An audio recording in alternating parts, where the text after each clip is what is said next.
picks his way to the right and is tripped up, reaching for the end zone. Touchdown. What a start. Give it to Reed, and there he goes. Nobody's going to catch him. Touchdown. It's caught. Jeremiah Smith. Touchdown, Ohio State. The legend grows. This is Chasing the Natty, a college fantasy football podcast.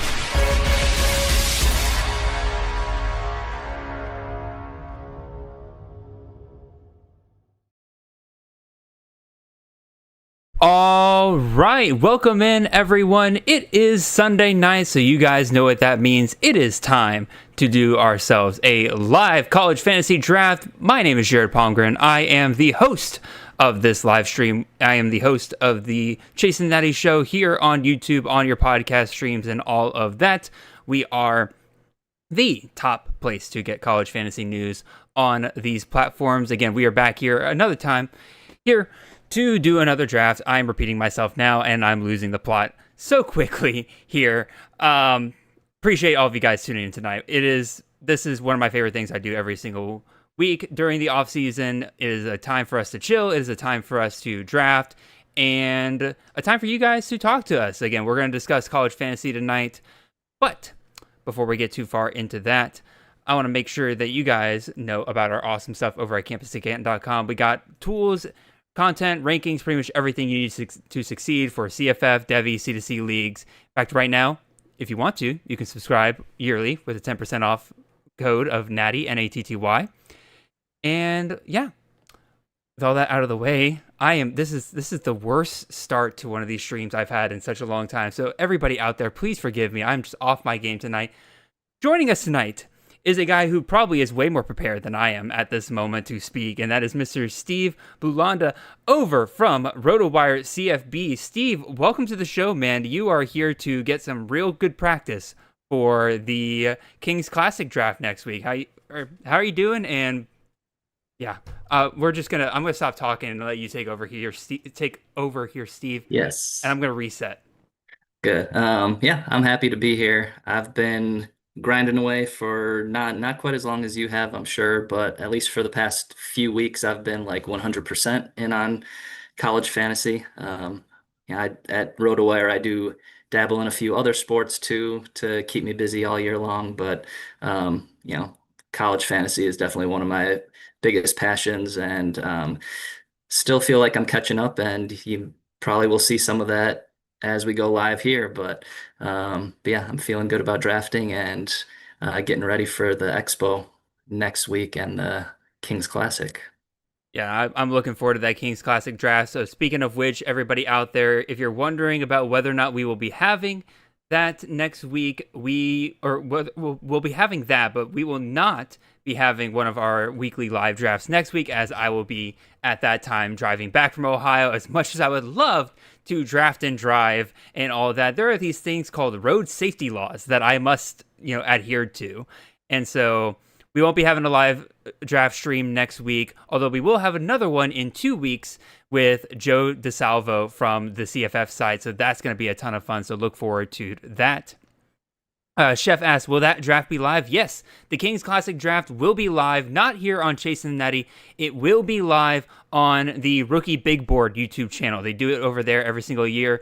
Matt Hicks and John Lobb will be hosting it, and you will see Steve and I both make appearances on that live stream, so it'll be a ton of fun. You'll hear from all of your favorite college fantasy guys during that stream. So, before the draft gets started here in literally just a minute, I should probably go over the rules and everything of what exactly we'll be doing here tonight. We're just doing a 30-round CFF draft, full FBS, so all 136 teams are involved in here. Our rosters consist of 2 quarterbacks, 2 running backs, 3 wide receivers, 1 tight end, 2 flexes, no kickers or defenses.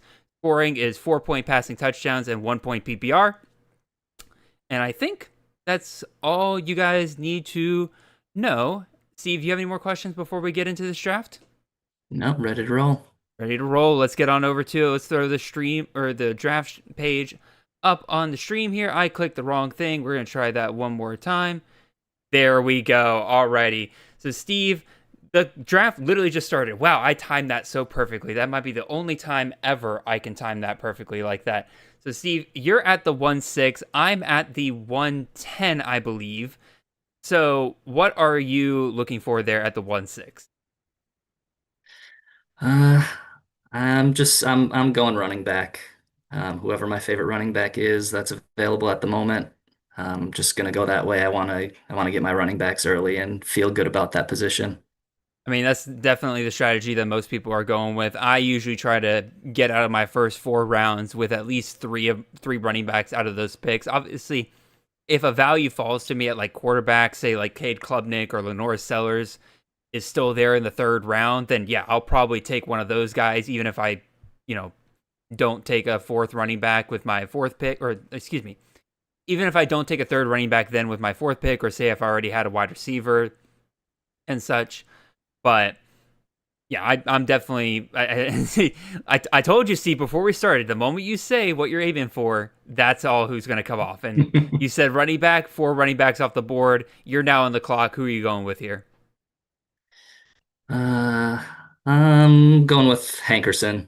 Um, I had him on fantasy teams last year, and he certainly didn't let me down. Of course, I was able to get a lot of good value on him last year, but once you have 15 touchdowns, you're gonna shoot up the rankings. So here we are. I'll hope that he can replicate that what he did last season.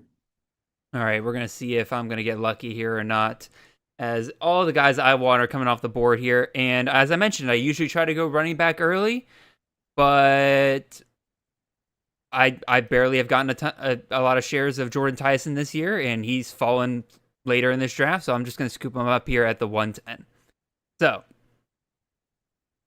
before we get too far into this, though, I do want to mention to everybody that as much as Steve and I would love to sit here and discuss our picks all night long, the main purpose of this stream is for you guys to talk to us. Obviously, I see a lot of people discussing in the chat here, and I will try to go back and see if there's any questions I missed, but you guys drive the show as much as we do. We love talking about our picks. We love discussing kind of our strategy and everything, but this is y'all's opportunity to talk to us. If you have questions regarding college football, college fantasy, and stuff like that, go ahead and drop them in the chat. We will find space in between picks in order to make sure that we can get to them. And speaking of which, with Ludo taking a little bit of time here on the clock, that's totally fine.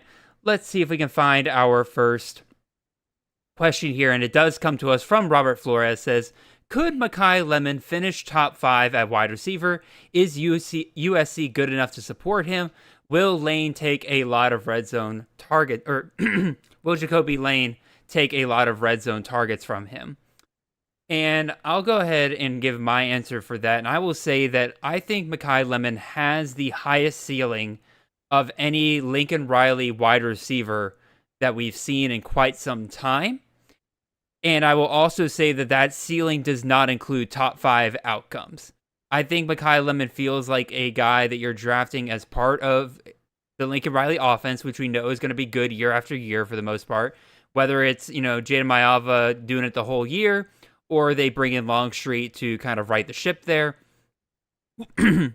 Whichever way they end up going, I think Lemon will be fine. We saw in the bowl game that Lemon and Lane are a tier above the rest of this wide receiver room. Yes, I know they bring in Zacharias Williams from Utah. I know they bring in Prince Strawn from USC. Both of those guys, though, I still think are very much a tier behind both Lane and Lemon. So we'll see more targets funneled. God, why am my voice is like cracking up on me right now. We'll see Lemon and Lane get more targets than we normally see Lincoln Riley wide receivers get. And so I think that'll bump up their fantasy value, but I don't think top 5 is quite there for them. What do you think about Lemon? I agree with that assessment. I mean, I think that just top 5, I'm thinking there are other receivers that are just going to get more targets. It's going to be, guys who are going to be 100% the focal point of the offense. And I'm just not convinced that Lemon will be 100% the focal point. No, I definitely agree. And I'm trying to pull up receiving stats from both USC and Oklahoma, specifically the time at Oklahoma, because I think that's what kind of people think of when they think of top end Lincoln Riley wide receivers. And even those guys outside of CeeDee Lamb, I think, let's see, 2021. Yeah, 2021, Jalen Hazelwood had only 60 targets. 2020, Theo Weiss had 53 targets. CeeDee Lamb in 2019 had 88 targets. Now, he had 14 touchdowns. That helped him, boost him up for CFF. And he was catching almost 20 yards a catch. But even still, like, you're looking at a ceiling of about 88 targets over a season. Like, you're going to need to be hyper efficient like CeeDee Lamb was. Good news is that Mekhi Lemon and Jacoby Lane are both pretty efficient, so they may not need that 100-plus target season in order to get CFF relevance. Steve, you took Sire Gaines there at 2-7. You're my second guest in a row that has taken Sire Gaines in the second round, man. What do you like about him? Well, you got to love the upside. Starting to hear that, that he's there, that he's going to be the man there. And with Ashton Genty, obviously he's not going to be Ashton Genty, but even 75% of Ashton Genty is a heck of a player. And I know for sure that if I didn't take him here, then Joe was going to take him, Purple That's Rain. very true. So I'll take that upside, especially in best ball. Yeah, my only thing is I'm still worried about him. Again, he's still limited to start camp and everything. I think if he's going to be relevant this year, it's going to be the last 8 weeks of the season. I think week 1 through 4, they're going to try to kind of bring it back slowly and everything. They'll rely on guys like Malik Sherrod. And then when Gaines is healthy, his talent will show once again. And whether he's the RB2 or RB1, I don't think he needs that much, at least based on what we saw last year, to be CFF relevant. Now, is he going to be Ashton Genty? No, and I don't think anybody drafting Sire Gaines in the second round thinks he's going to be Ashton Genty.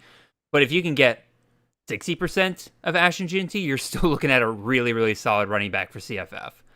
So, more questions in the chat. I really appreciate you guys chatting it up tonight. I'm going to do my best to keep up with everything. Chef asks, where'd we go? Yes, Chef asks, how do you feel about Jam Miller as far as how good a receiving back he can be? I'm a Bama fan, but I think that part of his game is underrated. I think that Jam Miller, despite the fact that Alabama and also Kalen DeBoer, last year, they kind of split the carries a little bit. I think Miller has a bit of a higher ceiling than some of us are kind of giving him credit for. Obviously, you don't have Jalen Miller running the ball. Like, Ty Simpson can still run the ball, but he's not nearly to the degree that Miller was. They're not going to make that as big of a part of his game plan. Miller is the veteran back now in this Alabama backfield with Justice Haynes leaving. I like Richard Young. I still think Jam Miller is a pretty big step above him. To bring in Jalen Washington, they could still split the carries pretty well over there. But I would say that as far as his receiving game goes, let me see if I can pull that up just real quick before it gets back to me here. Although Steve is doing a great job of filling in the time so that I can have time to research this real quick. Come on. There we go. The last year, Miller, 20 targets, 16 receptions, like 9.7 yards per reception for a running back, for a guy that a lot of people don't really think about as a receiving back. That's super, super solid. I think you're right. That is a pretty big underrated part of his game. What do you think, Steve? I'm just checking out what we've got projected at Rotowire, and now I don't do the projections. We've got Chris Benzine and John McKechnie are the men behind the projections. We only have him projected for 20 receptions, so not high on the volume, but again, the explosiveness is there, so he could definitely take those catches and turn them into yards. But at least at Rotowire, we're not seeing a high volume of receptions coming out of that backfield. Yeah, I mean, no doubt. When you got Ryan Williams, Isaiah Horton, Jeremy Bernard, and now it sounds most recently like Rico Scott. is kind of working his way up into potentially that starting lineup there at Alabama. Like, they got a ton of receiving options, so maybe they don't need the running backs as much as they did last year. But at the same time, again, 20 targets last year as the RB2 for them. I think we could easily see him get towards, 30, 35 targets as the lead back for them this year. I just took Lenore Sellers. I mentioned at the top of the stream that I'm not typically one to take a wide receiver and a quarterback early on in the draft, but if the right value falls to me, I will take it, and Sellers was a good value there in the third round. I normally see him go off in the second round sometimes, so I will take that all day long. Steve, you took Mr. Ted Hurst out of Georgia State. What do you think about him? Well, one of the things that I love about him is the few games that he didn't put up huge numbers, his quarterback did not play. So There you go. Christian Velo is back this year. Weeks 8 through 11, he did not play, and Hurst only had 172 yards in those 4 games. Outside of that, he had almost 1,000-yard season, over 100 targets. So assuming a healthy season for the quarterback, I mean, he's going to get fed. So gotta love that.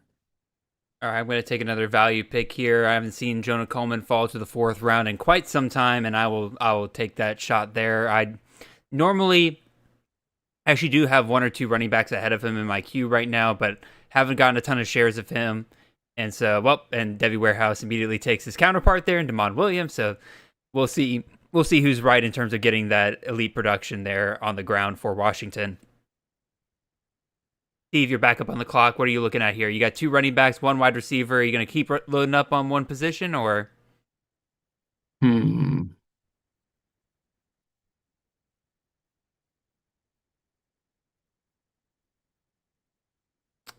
Actually, I think I'm gonna take my quarterback. Starting to see a bunch of quarterbacks come off the board here. Again, just within this last turn, 1, 2, 3, 4, 5 quarterbacks off the board. Does Steve think that he can make it another turn without drafting quarterback? Personally, I think he probably can. But I can. And yeah, especially this guy. I think I'm gonna hold off. But the other guy I've got my eye on, I could probably wait on too, but I'm gonna take another running back. The guy that we're really high on over at Rotowire, based on the way he finished the season out. As soon as sorry,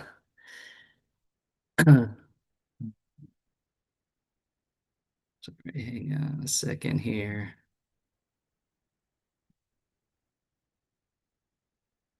You pulling up his stats or his projections? Yeah.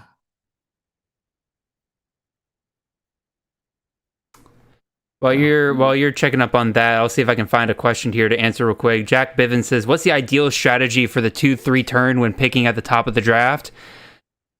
I would say, Jack, that whatever you started with, and this is going to sound bad because this is the opposite of what these guys did over here with Ethan. Again, smart guys on this turn and everything.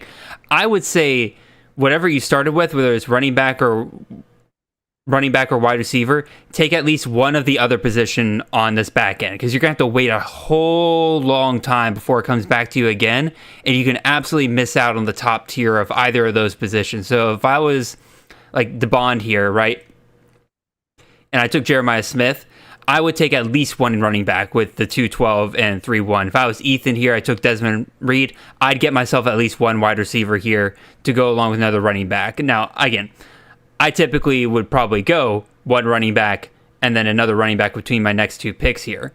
But yeah, that's what I would say on that turn. Steve, did you find what you were looking for? Yeah. So, towards the end of the season, final 4 games of the season, Dana Holgerson took over doing the play calling, and that's really when Emmett Johnson exploded. He had 484 total yards and 2 touchdowns in those last 4 games. And now Holgerson's there for the whole year. Just going to hope that translates to a whole season's worth of work and a lot of receptions out of the backfield. Which is super interesting, right? Because you are like, in recent history with Dana Holgerson, we haven't seen a ton of running back production from him. He's typically been a system that we stay away from a little bit. We love his quarterbacks. We love his wide receivers. He typically kind of goes more committee at running back, but you're right. When he took over, Emmett Johnson became the star of that offense, and it's particularly in this format where we have full point PPR. I think Emmett Johnson's a great pick there there in the 4th round. He, along with Desmond Reed or Yassine Willis, because of the systems they're in, have the chance to lead the nation at running back in receptions. And so I think that that's an excellent pick there, especially as a 3rd running back. Well done. Thank you.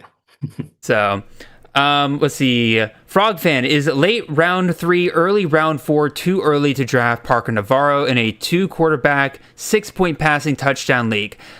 I was almost going to say no, but that 6-point passing touchdown league, I do think means you push Navarro down just a bit in that format, just because 6-point passing touchdowns allows more quarterbacks to be competitive. And so therefore, I don't think you need to reach up as much to grab a guy like Navarro. Speaking of which, I think Navarro, no, he did come off the board. He came off the board at 411 there.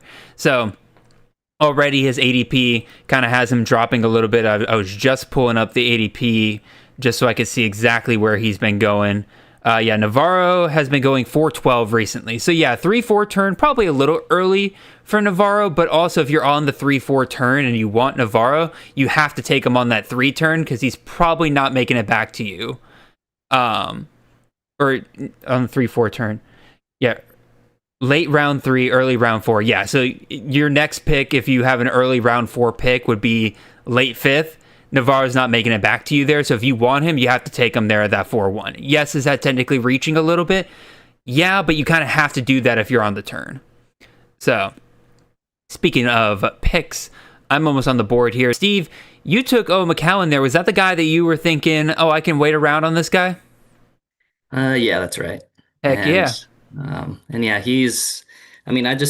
like the continuity that they have there. Coaching staff is in place. 7 of his top 8 receivers are returning. So should be able to just keep right on going with that, and maybe a little bit underrated as being able to scramble for some yards too. As long as he's not DMing opponents about their playbooks and everything, right? Yeah, allegedly. God, I really hope that doesn't mess things up here for us. Yeah. Because that would really suck. I've got a couple of McCowans. Carp, you ask, who are the biggest risers in the last 10 days at each position? I don't have last 10 days, but what I can give you actually is the risers from January to July. June to July. Obviously, I could go back to January, but I don't think that would give you much information there. But at quarterback, Jackson Arnold is your top riser. He went from quarterback 49 to quarterback 37 last year. Some other guys are big risers. DJ Lagway jumping up from QB 51 to 41.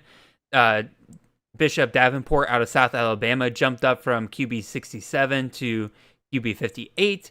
Nico has started to see a little bit of a rise from QB 69 to QB 60. And then at running back, let's see who we got at running back. OJ Arnold, who has quickly become a favorite discussion point for a lot of people. He's jumped up from RB 87 to RB 65.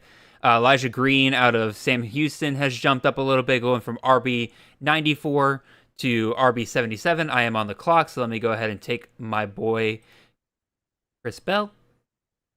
Jaden Ott out of Oklahoma has jumped up a little bit, going from RB 52 to RB 38. Javen Thomas out of UCLA has jumped up from RB 70 to RB 57. And then wide receiver, guys like Emmett Mosley jumping up pretty big. Jeff Caldwell out of Cincinnati jumping up. Quasi Gilmer out of UCLA jumping up. Eric Singleton out of Auburn. And then if you really care about the tight end position, Hogan Hansen at Michigan has been the biggest riser over the last couple of weeks here. Steve, you're on the clock here, man. What are you looking at? I'm looking through my receivers here, trying to decide who I want to pull the trigger on. What position are you looking at? I think I'm going to go wide receiver, and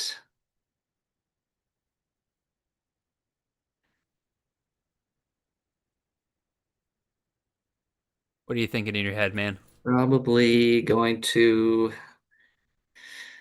I'm going Aaron Anderson. I like him as the top option at LSU. There you go. And we just got news today from Brian Kelly that he is getting some work done on his knee, but they don't expect that to actually impact him during the season. So, for all you Aaron Anderson drafters out there, now including Steve, you're definitely feeling pretty good about that. Before we get into more questions and everything, I do have to remind each and every one of you that, one, really appreciate all of you guys out here tonight. We got a lot of questions in the chat. We'll get to all those in a second.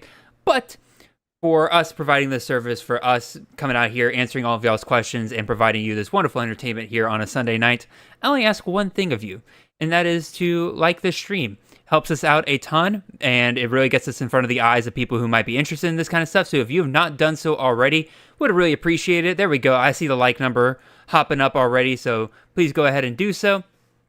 And then also, if you are not already, make sure you are subscribed to the channel. We are inching ever so closer to our goal of 1,000 subscribers, and you guys have been a huge, huge part of it. Mike says, no suit and tie tonight, Jared. No, Mike, that'll come next week. That'll come next week for the Kings Classic. It's also very hot in my basement right now, so I cannot do the full suit and tie. But if you guys, again, just want to help me out, make sure you hit that like button. It's free for you guys, and it helps us out a ton. The algorithm loves that kind of stuff. And also, keep it up with the chats in the chat room there. You guys are doing great tonight. Dang, Kim Cook coming off the board. I was kind of hoping he'd make it back to me there. So, more questions in the chat here. We have from Robert Flores, any info on Kyson Brown taking over the RB1 duties at Arizona State? Any chance he gets goal to go carries? That's the real big question, right? I think there's no doubt in my mind that Kyson Brown will be the RB1 for Arizona State. It's just a matter of how much is there a split between him and Kanye Udo, right? But to be fair, we don't need a huge split between him and Kanye Udo, right? Even if he gets 70% of what Cam Scattaboo got last year, you're still looking at a really good running back for CFF purposes. In terms of him getting those goal-to-go carries, it's a little up in the air. I wouldn't be surprised if we see Brown and Udo kind of get split on those touchdown duties, at least to start the season. Maybe if one of them kind of breaks away as the season goes along. Do you have any thoughts on that Arizona State backfield, Steve? Everything that I've heard leads me in the same direction that you're explaining it. I think Brown's he's gonna be the lead back, but really don't have anything else to add. Yeah, fair enough. David Burley asking, both Stribling and Caden Lee be top 24 wide receivers. I think this is the second time I've actually answered this exact question, and I don't mind answering it again here. And I honestly think that there's a world where those two get funneled a ton of targets, right? You got a new quarterback that, he's been in the system for Ole Miss for 2 years now, so he knows the system pretty well. Also, Steve, you're on the clock with 10 seconds there. But at the same time, you got Stribling, who plays in that system outside role that normally gets targeted. You got his best friend and roommate in the slot there. I think there's a chance that both of those guys could see a ton of targets, and they don't, based on their efficiency the last couple of years, we don't need any kind of insane volume from either Stribling or Caden Lee for them to be CFF relevant. I've got them projected in my rankings for 90 and 75 targets respectively. And that's enough for both of them to make it into my top 20 wide receivers in projections. So I think, yes, there's a chance that both of them could finish top 24 wide receivers. All right, I'm on the clock here now. Steve, I'll throw the next question your way. What's the hype with Kevin Coleman from Missouri? Chef sees him being drafted early a lot. What do you have to say about Kevin Coleman? We've already seen the production once over, where he took control of as the top receiver. Let's see, or was it Mississippi State? Right? Yeah, he was at Mississippi State last year. Yeah. And I'm gonna pull up my notes on him.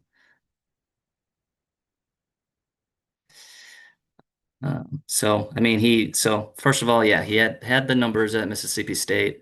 He also has the pedigree. I mean, if you go back to just back to when he was recruited, class of 2022, he was a top 15 receiver in that recruiting class, and then we finally saw him actually have everything come to fruition last year.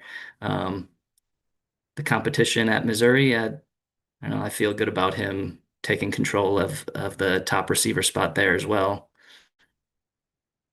Yeah, I think the one of the important things to really note with Kevin Coleman going there, like you said, he's got the recruiting pedigree. The other thing that he has is that he'll be sliding into that Luther Burden role. Now, granted, Luther Burden was a bit of a disappointment last year, but over the years, we've seen that slot receiver for Kirby Moore really produce a ton. Over the years, you also have Bo Pribula, who we all know doesn't really have the most advanced passing in the world, so I could absolutely see him relying on a low ADOT target option over the middle. And so I think Coleman will see a lot of targets over there. His main competition will be Marquise Johnson, who had himself a really, really nice bowl game to finish the season. We do know that Kirby Moore is not afraid to kind of switch up his tendencies in order to, favor the wide receiver that he thinks is the best option for his offense. And so I think we'll find out pretty dang quickly whether or not he thinks that Kevin Coleman is that guy or not. But I also don't think Kevin Coleman's leaving Mississippi State, where he was the clear wide receiver 1, in order to go to a place where he's going to be wide receiver 2 at best. So let's see. Any other questions? I think we're caught up. Oh, wait, there we go. Andrew Brock says, predict the QB1, the RB1, the wide receiver 1, and the tight end 1. Steve, I'll throw this over to you, man. You got a big smile on your face. So I want to see what that smile is thinking. Well, you're on the clock right now as well. Yeah. Well, first with my pick, I think I'll just go ahead and grab one of McCown's receivers. There you go. Make that little stack there. Oh man. Let's see. Let's start with number 1 running back. I really like Bryson Washington this year. I just like the Baylor offense overall. Again, we've got the quarterback in place. He's going to play every game this season. We would assume. Whereas he wasn't the starter to begin with last year. Now he's got a full off season to work with. I know they lost a couple good receivers, but they brought in multiple good transfers who have shown production elsewhere. So really it all should set up for high scoring at Baylor. And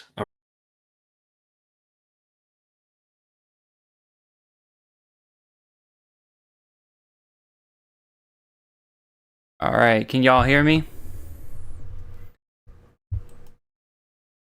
Y'all just be a little patient with me as we get everything back up and running here. All right, cool. I appreciate you guys listening in and everything. Again, sorry for everybody. Again, I'm working on getting Steve back right now. Again, I couldn't tell you what happened there. Basically, one of my monitors shut off and everything went black on my end, and then all of a sudden it popped back up. I only have one monitor, and yeah, we're good to go from there. But draft's still going. Appreciate you guys chatting it up and everything. Yes, Mike, I see. Yeah, I like I said, I'm working on getting Steve back as we speak. So for right now, I am soloing this until he gets back, and we'll go ahead and send him that link. And then he should be back on here any second.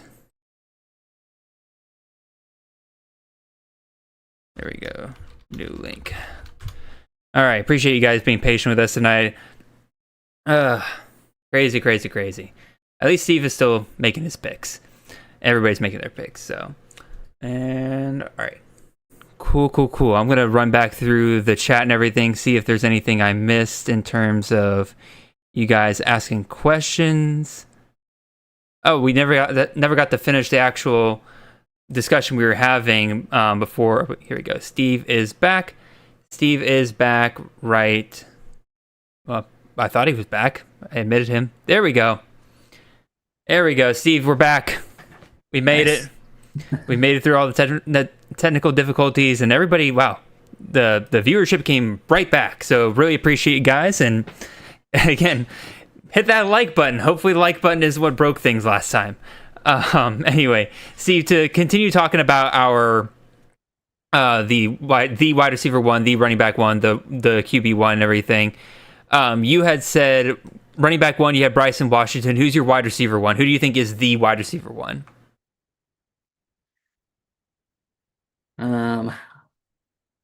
I think Jordan Tyson. I like that he has the continuity at quarterback. I know everybody's gonna, of course, it makes sense that Jeremiah Smith is, the number one or number two pick in every draft, no matter what the format is. But there is, that little bit of question about the quarterback situation there.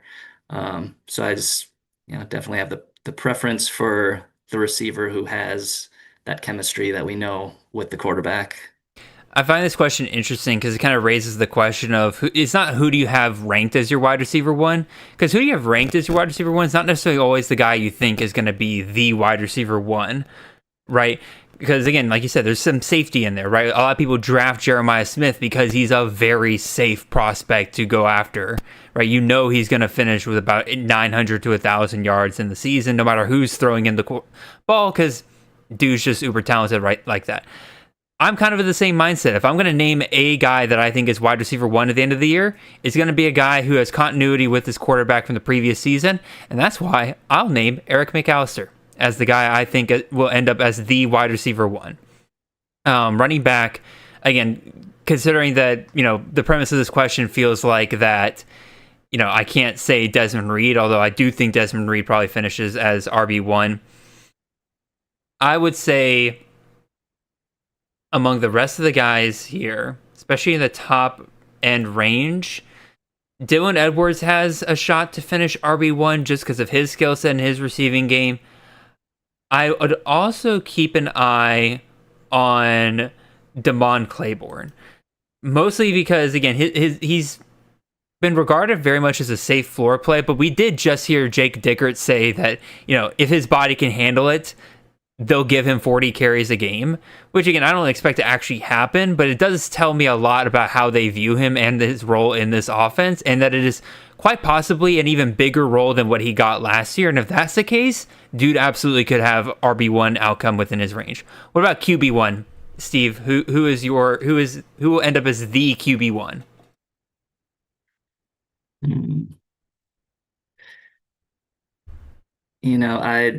I wish I could go out on a limb, but I just think there's so much talent at Clemson that Klubnik, I feel pretty good about him, both having that high floor and having the huge ceiling too.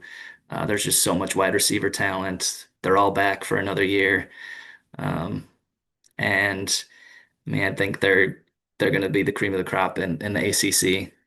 No, I can totally understand that. I mean, that's why he's going as high as he is, right? In this draft alone, he's the only quarterback that went off in the second round. But I'm looking at guys like Mike Alejado, like Caden Veltkamp, guys who have that kind of dual threat ability in addition to their passing that absolutely can bring them to a separate level. Damon Williams is another one. Like, those are the guys that I would say, to me, strike me as like guys with QB1 upside within their range. Meanwhile, Klubnik, very much, I would say, one of the safer plays. He's a top 12 quarterback returning from last year. I expect him to finish within that range again this year. But, I don't know if QB1 overall is within his range of outcomes. If that was the case, I feel like he'd be a pretty consistent QB1 or round one pick off the board each time. Let's see, more questions here. Again, appreciate all of you guys chatting up while we were getting everything filled up. AJ, or A and J, I should say. How do you see the Gators receivers finishing? Freshman Dallas Wilson looks great so far. I agree. Dallas Wilson, if you're in a dynasty draft or a C2C draft of any kind, Wilson has to be somebody you're looking at. I think he'll be huge for that Gators offense moving forward, especially with DJ Lagway there for at least 2 more years. The guy that stands out to me is Eugene Wilson. Again, he had a ton of targets in his limited run last year. It seems pretty clear that Napier is kind of breaking his wide receiver role in order to feed a guy like Wilson when he is healthy. So I see him finishing as the best wide receiver for this year, but I wouldn't doubt at all if Dallas Wilson's able to take over one of those outside positions over the likes of, J. Michael Sturdivant as the year goes on. You have any thoughts on the Florida receiving game, Steve? Yeah, we have, at Rotowire, our projections have J. Michael Sturdivant and Dallas Wilson pretty much in a dead heat, around 600 yards, 3 touchdowns each. Eugene Wilson, pretty far ahead of them. And I'm on the clock, so let me lock in a pick here. He's got to lock in, guys.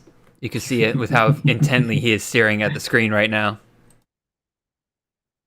All right, I'm gonna speaking of locking in, I'll lock in a couple of guys into my queue here to take pretty soon. Guys aren't letting much quarterback. Oh, by the way, I didn't get to make any comment because it was in the middle of when all the technical difficulties were going on. Screw you guys for this run of quarterbacks right here: Bryson Barnes, Jaden Maava, Ty Simpson. Screw you guys for that. I had all 3 of those guys ready to go and lined up.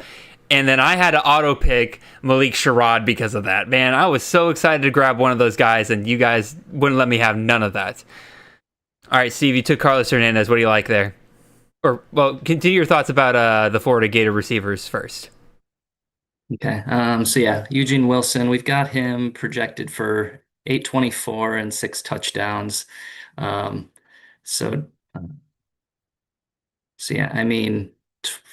got him at wide receiver, 20.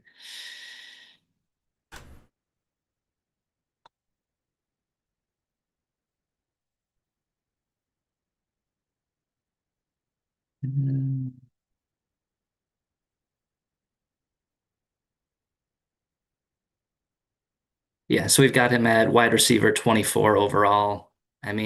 I could definitely, with the number of targets he got last year, I think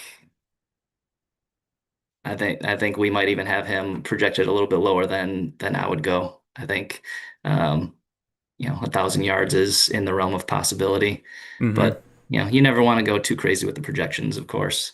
No, that's certainly the hard part with projections, right? You see a guy with a crazy stat line, and your immediate thought is like, all right, I got to dial this back somehow. Yeah. Jeremy Achenbach asks, what's your opinion on Davian Gauss? I love Gauss. I think I am potentially higher on him than anybody else in the CFF world right now. I see that he went off here in the 10th round. I've got him as high as RB 24, 23. I can't remember off the top of my head. I'm very much of the opinion that, a lot of people look at North Carolina, they see the stuff going on with Bill Belichick and all that, and they're like, oh, I want to stay away from that. I don't really like that situation. I think that situation's more stable than people give it credit for. I like that they kept Freddie Kitchens on as offensive coordinator. He was the run game coordinator there the last 2 years. If anybody is going to keep it stable there, he will do so. I'll take Jalen Raynor here. And so how does that impact Gauss? Well, one, I think North Carolina is actually going to be in a position to be able to score quite a few points this year.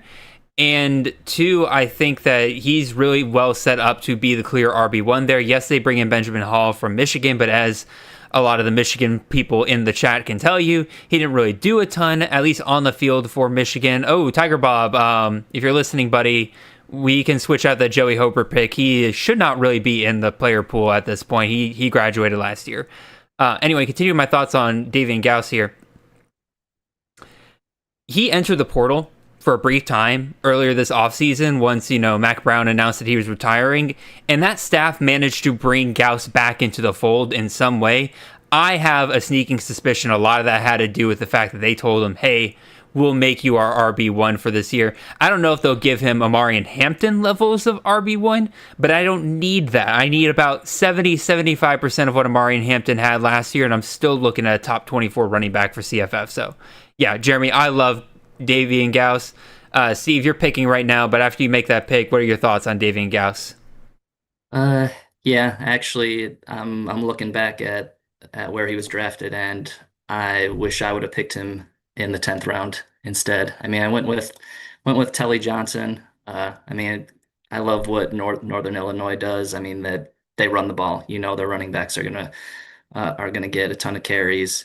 Um, and now they got a new offensive coordinator who, um, let's see, where was he from? Chattanooga, I think, or no, Charles. I should look at my notes. He's from a smaller school, of course, Yeah. and he comes over. He brings his top running back with him, his running back who had like over 2,000 yards and 30 Yeah. touchdowns. So it's like, is that running back gonna get how many of those carries is that running back that came with him going to get? They're Is he gonna going to be a factor? I don't know. They're gonna run the ball a lot though. Yeah, they're gonna run the ball a whole lot, but to me, everything that comes out of there just screams committee, right? Like Telly Johnson, even last year, like we thought he looked good, but then I went back and looked at his season-long stats, and dude was averaging just over 4 yards a carry. Um, Jalen Poe's still around, and he was technically getting carries ahead of Telly Johnson. And what little we got in the spring said that they were getting split carries, and like you said, now their new offensive coordinator brings his star running back from his previous school. I think it's going to be a three-way split between them. I don't think we're going to really love having any of those pieces come the fall. Let's see. Chef asked, Jared, I know you're a Georgia fan, but can I get your honest opinion on Gunner in the Mike Bobo offense? My thought is that if Carson Beck can finish as a top 36 quarterback for CFF last year, and with Mike Bobo as offensive coordinator, and he has very little rushing ability, I definitely think that that's still within the possibility for Gunner Stockton. We know they're going to run the ball with Gunner Stockton, and he brings that extra dynamic that Georgia really hasn't had with their quarterback since Stetson Bennett. So I guess it wasn't really that long ago, but you guys get my point where having that extra rushing ability will kind of provide a nice, safe floor for CFF. The thing with Gunner is you're not going to get volume. What they're trying to aim for with Georgia this year is less volume, but more efficiency, right? They're trying to aim for Gunner to have about 9.5 yards per attempt. Now, do I think they'll get there? I don't know. Again, we have a much upgraded wide receiver room compared to last year with Colby Young, Noah Thomas, and Zachariah Branch kind of leading the way over there. That should help Gunner quite a bit compared to what he was dealing with last year in the SEC championship game and the game against Notre Dame in the playoffs there. So, long story short, I think that Stockton's underrated as a floor play in CFF this year. I don't think, though, that just given the way that Georgia's offense plays, the way that Kirby Smart views offense and everything, I think that, the ceiling's absolutely capped for them there. So, Steve, you have any thoughts on Gunner Stockton, or are you getting ready for your pick here? I need to get locked in again. You got to get locked in. I'll see if any more questions. Yeah, CFF Technician says Gators have one of the toughest schedules, so I figure they'll be playing from behind quite a bit. Do you think there'll be bigger passing numbers? What do you think, Jared?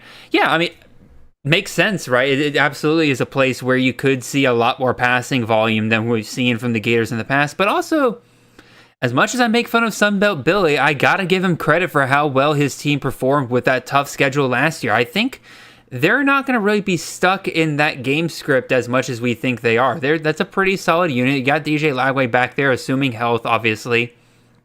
I think that, yeah, Chef, trust me, I understand. I don't love running a screen pass on 3rd and long either.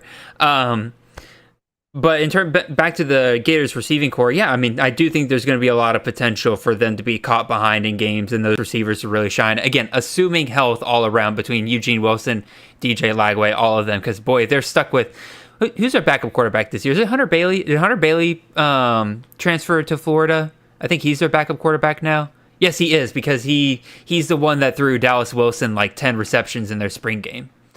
So, Steve, you took CJ Daniels out of Miami. That Miami receiving room, man, it's a bit of a cluster bunch there. How are you navigating it? Yeah, I knew there was some risk there. I mean, there's a lot going on. I think that he's going to be one of the two outside receivers, though, so he'll be on the field plenty. And then really, there's a big fight going on for the slot Oh, yeah. several guys. So I don't know. I'm really high on Miami just overall. Not outside of fantasy. I just think they pull out the money to get the transfers that they need, and so the talent is there. I think it's going to be a good team. Oh man, one thing that's really funny about doing this live draft now is I've been doing a lot of the underdog best balls recently, and you get 20 seconds per pick in those. And so like I used to think that this live draft, like getting a minute to pick was like, super fast. Now that I've been doing those, like I kept looking up at the clock. I'm like, oh yeah, I got 40 seconds left. I got 30 seconds left. I got an eternity here to make a pick. I'm fine. I really don't like any of the value that's fallen to me here right now in the 15th round. I feel like I'm reaching on pretty much anybody I take in this range. So I guess now is a good time for me to try to take some guys that haven't really taken a lot of shots on this year before, they all disappear later on in the draft. So Robert Flores says, top Power 4 running back handcuffs his stash in later rounds, Power 4 only, C2C keeper league. This has been something I've been kind of paying attention a little bit more, and it really starts... okay, I'm just trying to make sure I'm not on the clock. Steve, let me know when I get on the clock, because I'm going to scroll up here, but it really starts with a lot of these running backs here at the top, in terms of like handcuffs you can get out of these guys. I'll just kind of go through. Bryson Washington out of Baylor. If you want a handcuff, get Dawson Pendergrass. Dylan Edwards, grab Antonio Martin and or Joe Jackson, whichever one you feel better about, take the shot there. And you're on the clock. I am on the clock now, and I still don't love any of the options here, if I'm being perfectly honest. So, I guess I'll just take a pick to tick Mike off.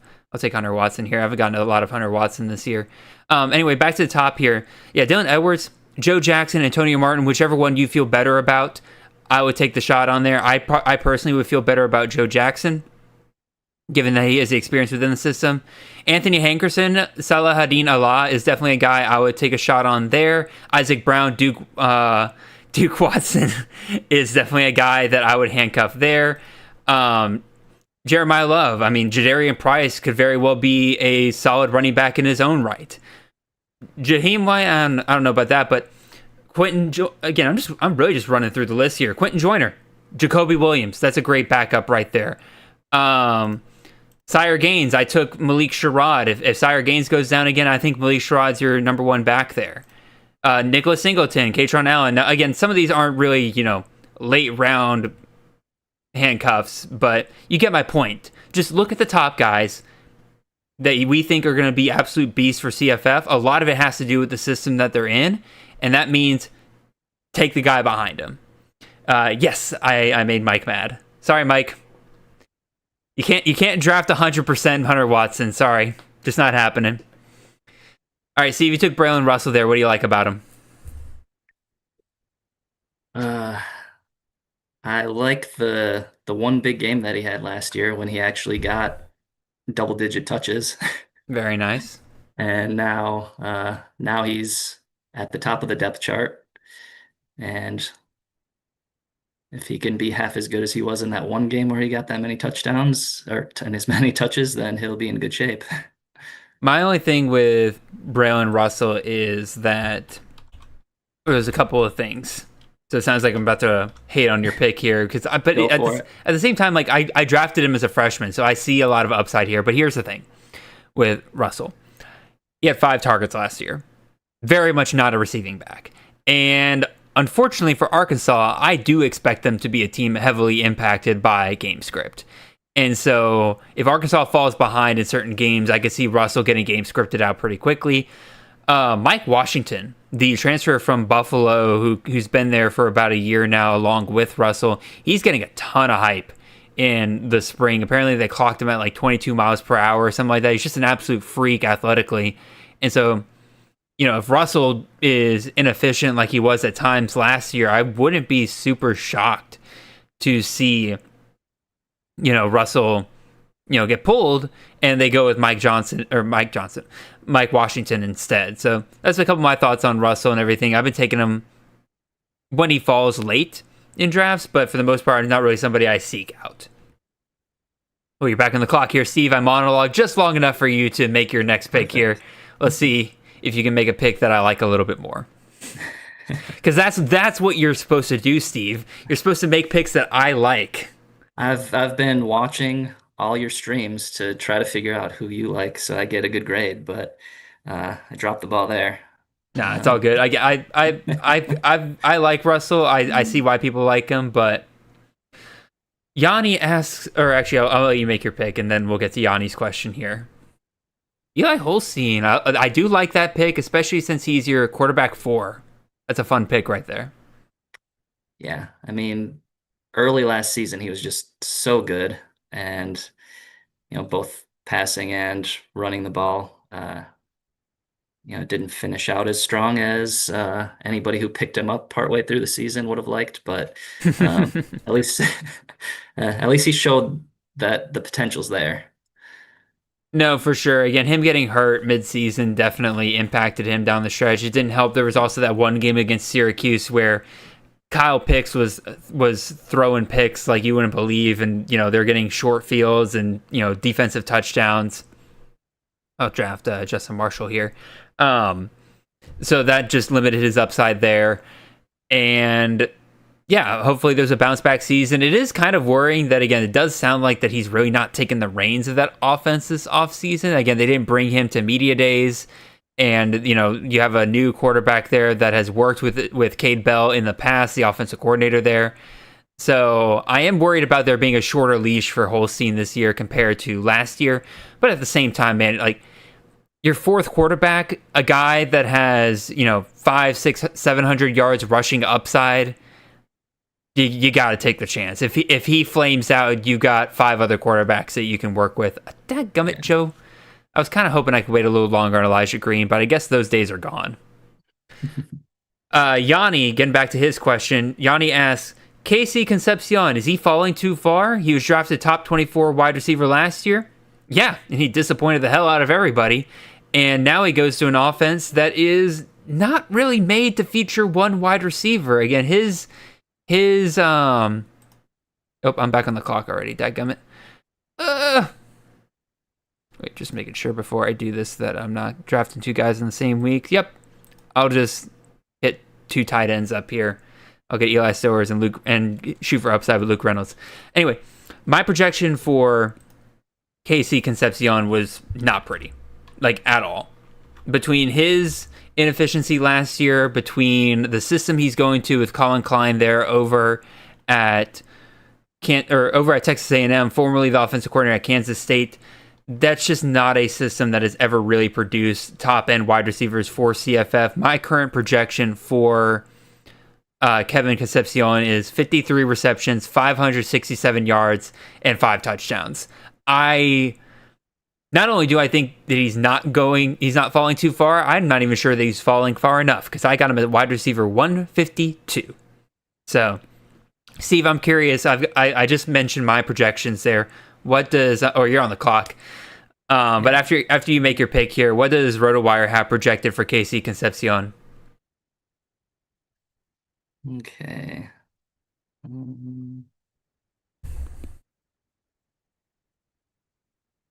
While Steve's doing that, I'll answer Case's question real quick. He says, who are some kickers to target this year? Case, listen to CTN tomorrow, man. It'll be live at 6 a.m. We cover tight ends, we cover kickers, and we cover DSTs. So I will run through my top 12 kickers there. And yeah, well, I'll just say the top 2 kickers that I'm targeting are Zavada at Michigan and then Peyton Woodring at Georgia. Mostly due to the fact that those are just 2 programs that are not afraid to take the 3 points at any given time. They prefer the death by 1,000 paper cut strategy when it comes to winning games.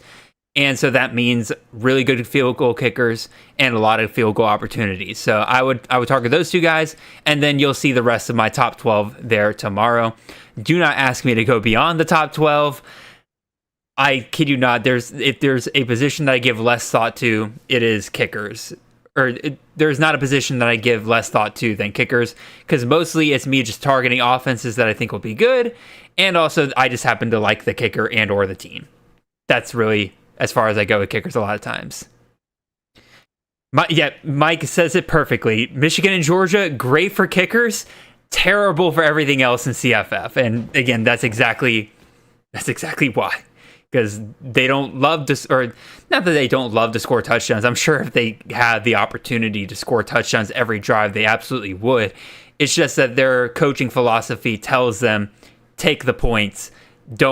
They would much rather risk, or they much rather take the points than risk, turning it over on fourth down, or God forbid, a actual turnover, like an interception or something like that, trying to score recklessly.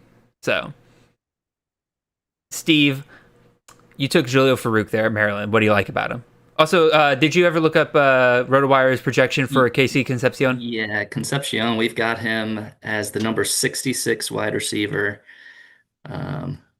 635 yards and 5 touchdowns. Yep. So, I mean, you got him about 100 yards more than I do, but even so, like, it's still... I just don't think there's really that big of a ceiling given his offense, given his skill set. I'd rather take the shot on Mario Craver later on because he'll be playing outside. He'll get some more of those high-value targets in that Texas A&M offense. Now, I still don't think he's going to hit more than like 60, 65 targets. But he, to me, has the higher ceiling out of those two, and he's going much, much later than Kevin Concepcion is. All right, Steve, you're back on the clock. Give us a peek into your brain right now. What are you looking at? Right now, I'm just gonna be a Wisconsin fan, and I'm gonna take the running back who's still on the board here, Dupree. I know all the hype has been on the freshman, but I mean it's still a battle. And Dupree, I mean if all goes well, Wisconsin's going back to being the running team that I knew and loved, and we'll get production from both of those guys. Um, I hopefully will. I'm so sick of the shotgun from the goal line kind of stuff that Phil Longo brought. I think it really, really screwed us over when we were playing Ohio State a couple years ago, and we're down at the 1 yard line and we're running out of shotgun and throwing the ball when, back, when I was a student, it would have been just hand it to the fullback and it's a touchdown. If you have to, hand it to him 4 times and it's a touchdown. And instead in that game, it was throw it, run it, get stuffed, throw it again, and kick a field goal on 4th down from the 1 yard line. Yeah. And so that game will stick with me forever. And it ended up being a tie game, 10-10 in the third quarter before Ohio State pulled away, but really should have punched it in for a touchdown there instead of kicking a field goal from the 1 yard line. That's for sure. Yeah, and again, like you said, Dupree and Jones, very much still a battle there. Again, all the hypes with Jones right now, and I agree that Jones should be going ahead of Dupree, but Dupree is another great, like whoever asked Robert asked the question earlier about Power 4 handcuffs, like, yeah, take the shot on Dupree later on. Like, I think it's a little bit closer than what we're kind of getting there. But, I also agree with Jones being the guy that first come off the board there. I took Herschel Turner here. I like what I'm hearing out of Nevada. They don't have Brendan Lewis there anymore. It sounds like there's going to be a bit of a downgrade at quarterback with Chuba Hubbard, so they're going to have to rely on their running game. And from what it sounds like, man, Turner is that dude for Nevada. And so I'm willing to take the shot on the upside here. Later on, I really got to focus on receiver here soon. I only got 4 wide receivers, and boy, I'm not going to lie. It's getting pretty bleak at wide receiver here, so I'll have to take some shots on some guys that I don't normally take shots on this early on, but I'll take a shot on Amari Miller. That'll be my first wide receiver here. Potential deep threat for Colorado this year. We'll see how that goes. And now I shall load up my queue with wide receivers, and you all get to play the game of how many of you can try to snipe everybody in my queue over the next 16 picks. Steve's got his big smile on his face. He's definitely looking for a wide receiver here. I've got a good group of receivers already here. I think I could use some more help at tight end. And gotta say, I like what I saw from Terrence Carter last year. Of course, lesser competition, but still, I mean, you go to the Big 12 and there's plenty of offense to go around. Um, as one concern would be Texas Tech, they're loaded at wide receiver too. So Yeah.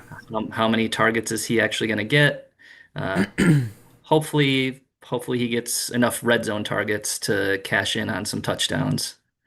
That's kind of the big question with Carter, right? Because they got Coy Eakin, who I took earlier in the draft. They got Caleb Douglas. They got Reggie Virgil from Miami of Ohio. They also have Micah Hudson still hanging around, the 5-star, the 5-star. And so you're just sitting there kind of wondering, like, where's the room for Carter, right? He's a great weapon for this team to add.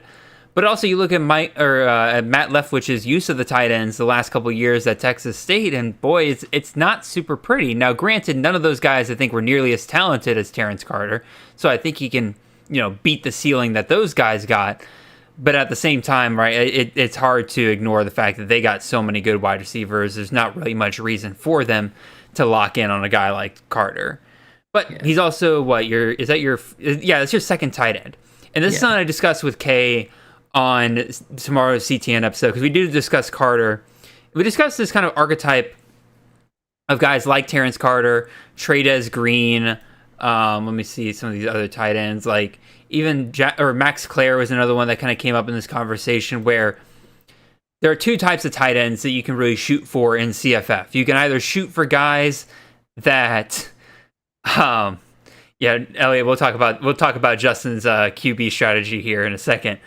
You can either draft guys that have a very solid shot to be the number one receiving option on their team, which is what I tend to prefer, even if the offense isn't nearly as good. So it's guys like, just looking at the screen here, Jack Velling, Sam Roche here, Luke Reynolds, Justin Jolie, obviously Kenyon Sadiq's a big one, Joe Royer, John Michael Gillenborg. Like, all these guys have legitimate shots to be the number one receiving options for their teams, which provides a really safe floor. Or you can go after tight ends that are part of really good offenses that are going to score, 30, 35 touchdowns in a season. And so you're just hoping that the tight end's going to catch 5-6 of those, right? And I think one of the best strategies to do a tight end is to grab one of the, potential number one receiving options for their teams early, like you did here with Justin Jolie. And then your second tight end, take a shot on a guy that's just in a really good offense that is going to be involved week in and week out, but may not have the ceiling of being the number one option on their team. So I actually like what you did with your tight end room here. Pretty good, Steve. So pat on the back for you. Thank you. You're back on the clock here. What are you looking at now? I think I'm looking at receivers, and I'm looking at somebody who I think has some high upside, but I mean, maybe I think we're far enough into the draft. I'll take him. My boy. My boy. Dang, that was the guy I was looking at here in the back half of the draft. What do you like about him? He's another one of those guys where the pedigree is there. He was at Georgia. He got kicked off the team. Oh, Greg! Oh, you didn't have to do that to me, Greg. That one hurt. Oh, I gotta pick another wide receiver now.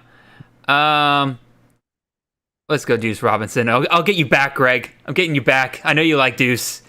He's probably sitting there being like, I got enough, Deuce. You don't have to worry about that, Jared. Anyway, Steve, can you talk about Rara? Yeah, I mean it. He was out for a whole year, so hopefully he can pop right back in and be back to the condition that. I mean, I guess he never really showed what he could do in college to begin with, but he came in with the pedigree, being a good recruit, and now Troy needs a wide receiver one. They do badly, and I think he's the archetype to take that role. I mean, you were kind of saying like he had never really had the opportunity to show what he can do in college, but like he kind of did, and he's looked good in both spots that he was at, right? At Mississippi State, you're talking about him averaging almost 14 yards a catch there. At Georgia, he was averaging almost 16, 17 yards a catch. Like, he was a really big part of both offenses. Granted, at Georgia, again, 35 targets, right? But, everything here tells me that, if he didn't hit the big backs too hard in his year off from college football, he should be able to come into Troy and immediately be their top option at wide receiver. He is a big fish in a small pond, as Mitch Hart would like to say, right? And so yeah. I like the potential of Ra there a lot. I grabbed a ton of him early this offseason. I need to get back into the habit of taking him because I actually really like him quite a bit in that spot. And now I wait on John Ludovina here so that I can make my next pick at wide receiver. Let's see if he snipes me or not. Yanni asks, or actually no, first let's actually real quick talk about the 0 QB build that Justin is employing over here. And it truly is a 0 QB. It's not like he grabbed like an anchor QB and then he took shots later on. I'm going to take Javon Tracy here. No, he literally just waited until here to find out what kind of value he can get. And he grabbed Calandria, Vasco, Bo Jackson, Caden Salter, Bo Pribula. Steve, if you were walking into the season with that quarterback room, how would you feeling? Or how would you feel? Excuse me. How would you feeling? No, actually, not bad. I mean, Vasco is somebody who I've got highlighted as somebody I'm interested in as you get into later rounds. And of course, if you could hit on the Texas State quarterback, that can do a lot for you. Mm-hmm. Salter has shown what he could do. I mean, between those three, that's some pretty high potential. Those three alone. Mm-hmm. Maybe not. Maybe it's going to be tough to see the consistency, but in best ball, why not take some shots? It's not quite the crazy strategy that Mike Bainbridge employed in a draft a couple years ago where he waited until like the 25th round to start drafting quarterbacks. But Mike, if you're still in the chat, I want to hear your grade on this 0 QB build that Justin had going on here. Yanni and David are asking about Nick Harbor, the wide receiver at South Carolina, but who still remains tight end eligible in Fantrax. Surprisingly enough, they're asking what kind of ceiling there is for him. David particularly saying, does he have top 10 tight end upside in a Power 4 league? And given what I'm seeing here in my rankings, let's see, 1, 2. I've got him in Power 4 only. I've got Harbor as tight end 12. In full FBS, I got him as tight end 14. I definitely think that there's a shot that, Harbor has really solid upside for CFF this year. He's probably not going to be the wide receiver 1 for South Carolina, but that's the great thing about him being tight end eligible is that you don't need him to be in order to return value for CFF. I've currently got him projected at 45 targets, 29 receptions, 432 yards, and 4 touchdowns. That's good enough to be a top 15 tight end for me in CFF. I think he's absolutely worth the shot in leagues. Again, Justin took him there in the 15th round. I think that's a perfectly reasonable range, especially again between guys like Jack Velling, going behind guys like Trades Green, Jack Endries, and stuff like that. I think that he's pretty solid there. Again, South Carolina's going to spread the ball around, so he's not going to return you value on the wide receiver side. Tight end side, he just needs to hit 400 yards, and you're feeling pretty good about him. John Ludovita follows it up. He says, if not Harbor, who do you think will be wide receiver 1 and 2 for South Carolina? Wide receiver 1, I think pretty confident that it'll be Mezio Bennett. Had a really solid season for himself last year. And then wide receiver 2, I do think, again, Harbor obviously will be in the mix for wide receiver 2. But at the same time, you got to look for those 2 freshmen there. I mean, Malik Clark and Brian Rowe have got a ton of buzz this spring. I haven't followed it up in the fall camp here to see if that buzz is kind of continuing on here, but I think that those guys are absolutely in the mix to be wide receiver 2 for South Carolina. The problem is just at the end of the day that I don't think a wide receiver is really that great to look at for CFF. But Harper is interesting because of that tight end eligibility. Steve, you're much brighter now. You had to go turn on that light? Well, I seem to have lost my camera connection for a little while there and was trying to figure it out, and then it figured itself out, but figured I should come out of the darkness too while we're at it. No, join me in the darkness. I'm currently basically a floating head on this stream because I'm wearing a dark shirt. Remind myself not to do that again. Just in time to try to figure out who I should pick here. What are you looking at here, man? You got, let's see. You have 4 quarterbacks. You got, I don't know how many running backs. I can't do counting real quick. 4, 5, 6, 7, 8, 9 wide receivers. 1, 2. Oh, you took a running back. You took Damian Taylor out of Ole Miss. I'm curious. What do you like about Damian Taylor amidst that whole backfield at Ole Miss, right? Because you got Keywan Lacy there. Logan Diggs is coming back. They got 3 really good options there. They also got Shakai Mills-Knight as well. And look at that. Keywan Lacy came off the board 2 picks later. So what do you like about Damian Taylor to rise above all the other guys?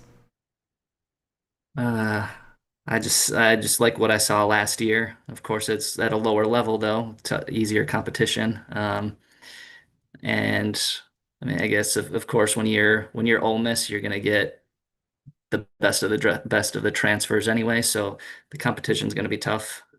I don't have any insider information or any strong reason to take him over the rest of the group. But I just wanted to take a shot at that running back room. No, for sure. Totally understandable. Right. Seems that we are caught up in the chat. Joe, man, come on. I was literally just looking at Trell Harris. Seems we're caught up in the chat. So again, y'all keep asking questions away. So like we can get to those pretty soon now. 2. Should have done this about 3 rounds ago, but again, we're about 2/3 of the way through the draft, if not more than that. It's a good opportunity for me to take a breather here and remind you guys, if you have not liked the stream already, please go ahead and do so. It helps us out a ton. It's free. And if you are, if you are not subscribed to the channel for whatever reason, please go ahead and do that as well. If you've done both of those things already, go ahead and hit that share button. Send this out to your college football buddies. Invite them on here. Again, we love talking college football just in general. Ask questions away. I am now back on the clock. Where do I go? Where do I go? Do I take a guy that I've taken a ton of shares of and continue to try to load up on that? Or do I kind of try to diversify my wide receiver? No, never mind. I forgot. I already got his quarterback. I'll take him. Even though I've taken him 100 times, I'll take Malik Phillips, the wide receiver out of Sam Houston here. So, all right, we keep going here. By the way, Carp, great pick there with Daquan Wright. I think that's a fantastic value to follow there. We discuss him tomorrow on the CTN episode and kind of the roller coaster of news we've gotten with him recently. Not really with him, I guess, but with Luke Haas and the direct value that would have on Wright. Wright was a guy that, as soon as the Luke Haas news came out, I was ready to move him into my top 10 tight ends. And now it sounds like Haas will be back much sooner than we kind of anticipated, but I still think it's fine. It's enough of a concern that I'm still keeping Wright in my top. What did I have him at? I said top 10, but I'm not entirely sure that's true. Oh yeah, tight end 10. So I'm going to keep him in my top 10 tight ends. Like Lane Kiffin and Charlie Weiss, when they find themselves a tight end that they love, they will feed the hell out of them. With Haas, coming in late compared to Wright, a whole year late. Now he's injured. There's going to be a lot of things that they're going to have to catch him up on. I think Wright becomes very quickly your clear tight end 1 for Ole Miss this year, and that's a pretty solid, 45, 50 targets on the season in an offense that's expected to score a ton of points. Steve, this will be an interesting question for you. Yanni asks, how do we see the Ohio State backfield unfolding?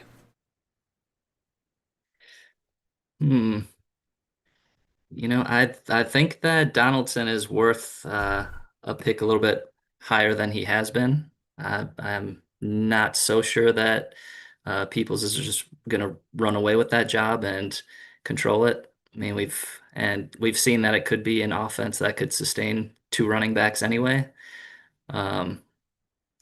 So I wouldn't say that I wouldn't say Peoples is being drafted too high, but maybe Donaldson is being drafted a little bit too low because I think they could both produce. My thing is, I need one of them to break away. Because we saw last year that when they got two running backs right now, like, it's not going to be fun for anybody in CFF. Right? True. If they couldn't produce two CFF options between Travion Henderson and Quinshon Judkins, two better backs, in my opinion, than, Peoples and Donaldson. At least Peoples right now. Maybe Peoples is better by the time he's going off to the NFL. But as of right now, like, I see a downgrade at the running back position. And like I said, if Judkins and Henderson couldn't be CFF relevant, I'm questioning the ability of Peoples and Donaldson together being CFF relevant. I do like Peoples quite a bit and his talent, and so I'm kind of hoping he breaks away from that pack, although it does sound like Donaldson is getting quite a bit of praise. So, also, I'm trying to check my bye weeks here as we get closer to the end of the draft, make sure I'm not overloading at one or another. I probably do need to take a third tight end here relatively soon, and there's still quite a bit of great options on the board. Yeah, I was thinking the same thing for myself. Oh, there goes one of them. There goes one of them. That's fine. It's fine. I'm fine. I'll grab my 10th running back here. I'll keep taking shots on Deshaun Ford at UL Monroe. Again, where did Zach Palmer-Smith come off on this draft? All right. I can't spell. This is fine. Where is Zach Palmer-Smith? 7-8. So 7-8. Deshaun Ford here at 25-10. I will totally take that price difference all day long, considering I view that backfield as 50-50 at best right now. And it's my 10th running back, so if he doesn't work out, like, whoop-de-doo. Yeah. Andrew asks, this is a question probably for you, Steve, because I don't drink, but tequila or bourbon? Oh gosh. Definitely bourbon. Definitely bourbon? Yeah. I mean, my drink of choice would be just a Captain and Coke any day, but tequila. What you said? A Captain of Coke? Yeah. What is that? I don't drink, so I don't know what these mixes are. Captain Morgan spiced rum. Okay, Captain Morgan spiced rum, and then you mix that with bourbon, or no. Gotcha. Just with a Coke. Oh, gotcha. So yeah, like I know. Okay, so it's a rum and Coke, but it's a Captain. Rum Okay, and Coke, yeah. I gotcha. See, again, I don't know anything about this kind of stuff. Here's your embarrassing story for the night for all of you that are an hour and a half into this and dealing with the technical difficulties. I embarrassed the hell out of my family while we were down in Florida. We were at a biker bar that we had just stopped for the hell of it, and I went up and tried at a biker. Clocks. Yeah, what'd you say? And you're on the clock, so don't get distracted by the story. Nope, it's all good. I'm taking Rocky beers here. Okay. Speaking of beers, but no, I went up and tried to order myself a virgin pina colada at a biker bar. And my mom took one look at me and she said, "Jared, you're lucky you're making it out of here alive tonight. That's the kind of thing that would make that's the kind of thing that would get you beat up if you were alone." So yeah, there's my embarrassing story of the night. So, Steve, you're on the clock here. We're in the last 5 rounds of the draft here, Steve. What do you aim for in the last 5 rounds? At this point, I'm just taking swings for upside, and I could. What constitutes upside in your mind? A guy that could totally be a bust for fantasy, but could blow up, and right now I'm looking at adding a 5th quarterback, and I'm gonna go ahead with Chandler Morris. Yeah. Who, I mean, in a high volume passing attack last year, put up big numbers. Of course, that's high volume. Huge numbers. And so yeah, hopefully some of that can translate to a new season with a new team. Hopefully, man. But I'm not a huge fan of Tony Elliott over there. But it could have just been the quarterback play the last couple of years that's kind of held them back a little bit. So we'll definitely see. Dang it, Mike. You got me back on the quarterback thing. I was kind of hoping I could take Gunnar Stockton as my last quarterback, but it's fine. I'm fine. You're the one that said Georgia's only good for kickers. So I don't. This seems like a bit of hypocrisy, Mike. I don't know what you're saying, man. Anyway, I do need to take a look at quarterback and see what I want to take my last shot on here, because there's a lot of guys here that I either are really low floor plays, or boy is it not very settled at all. Actually, I see a guy that I like. I see a team that I'm willing to take a shot on here. So we'll see if I get lucky there. I don't think he's really going in any of these drafts, so I guess I'll throw a new name out there for everybody who is listening tonight. What's your roster makeup right now, Steve? Like, how many quarterbacks, how many running backs, how many wide receivers, how many tight ends you got? I've got 5 QBs right now. I think I've got about 9 running backs, about 9 wide receivers, 2 tight ends. Let's see, does that add up? It's close to that. How many tight ends are you planning on having by the end of this draft? I think I'm going to go with 3 or 4. That's what I typically land on. I used to be very big on drafting 4 tight ends, but this year, like, given how much volatility there is really at the tight end position, it feels like a lot of guys could bust, a lot of guys could boom and everything. I'm just taking my shots on 3 guys I feel good about. And then I'm using that extra spot on, an extra wide receiver, extra running back, with so little known about those spots. By the way, Mike, great pick with Lucky Sutton there. I completely forgot about him. He's somebody I probably should have taken over Ford with my last running back pick there. So well done to you, sir. Steve, can you make a pick here that it makes me equally as praising of you? I don't know. I haven't. I feel so mean tonight. I'm like bullying you over here, being like, "Come on, Steve, make a good pick already." I'm never coming back to this again. No, I just took my 3rd tight end, and now I feel like I've pretty much locked up the Maryland passing game. If there's going to be a guy that produces out of that wide receiver room, it's going to either be Dorian Fleming or it's going to be Jalil Farouk. Because otherwise, I have no clue who else they're counting on in that room. I'll take my last quarterback here. I'm going to take Zach Marker out of Delaware. Dual threat guy. I already got Joe Nathan Silver. I think there's a pretty good shot that I've locked up at least 75% of the rushing production that is going to come out of that team. It's a team that loves to run the ball. So I'll take him as my 6th quarterback here all day long. Let's see what I can get at wide receiver here, because I think I'm going to spend my last 3 picks at wide receiver. So once again, you guys get to play the game of who can snipe Jared the best, who can make Jared groan the most.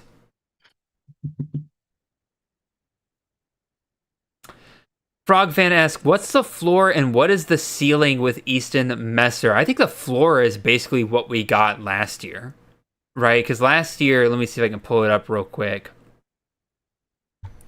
Messer was, the lead option for Western Kentucky, but, didn't quite hit that ceiling that we were kind of hoping for that passing attack to get there. Let's see, Messer, he finishes wide receiver 130. Again, I think that's basically the floor of what you're looking at, which obviously isn't great. But at the same time, I think the floor ends up being much higher this year. Again, they're in that Zach Kittley offense. They're going to do exactly what they want to do.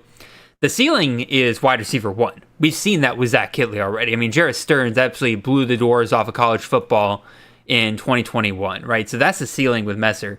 It's just a matter of how much do you think that offense translates in year 1. I think they've got the pieces to hit the ground running at FAU this year, in which case is why I think Messer is worth a top 2 round pick in CFF this year.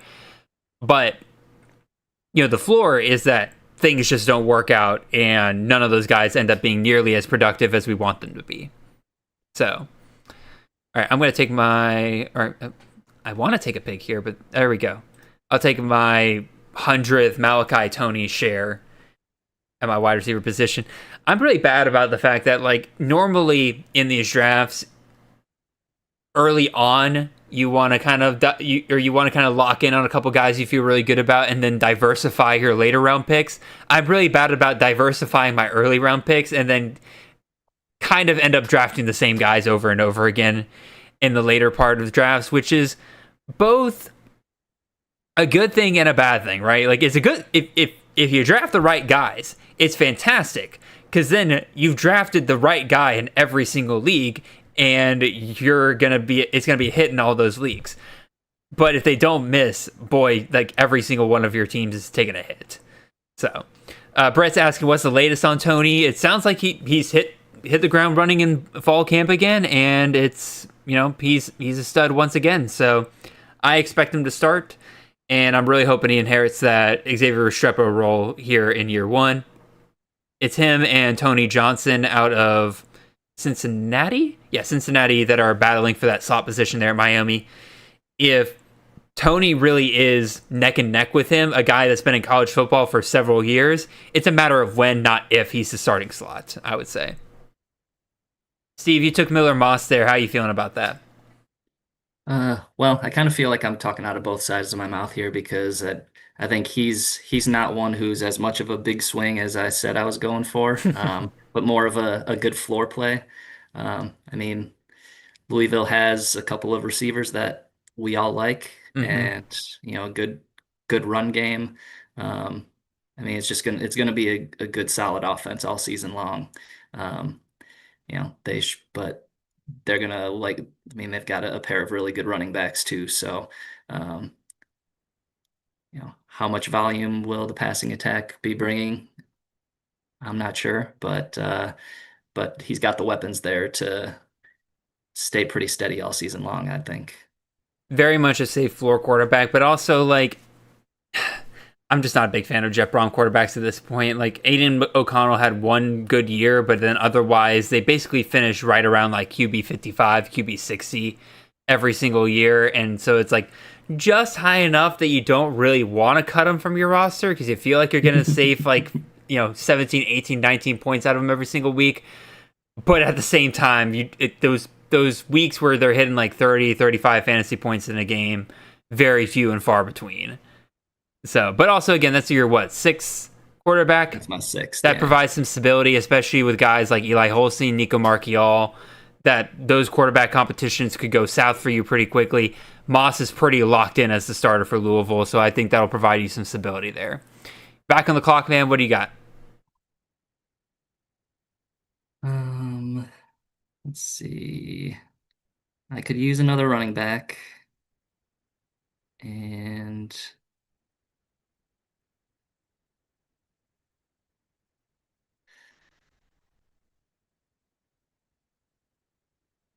I'm going to take a shot at the UCF backfield.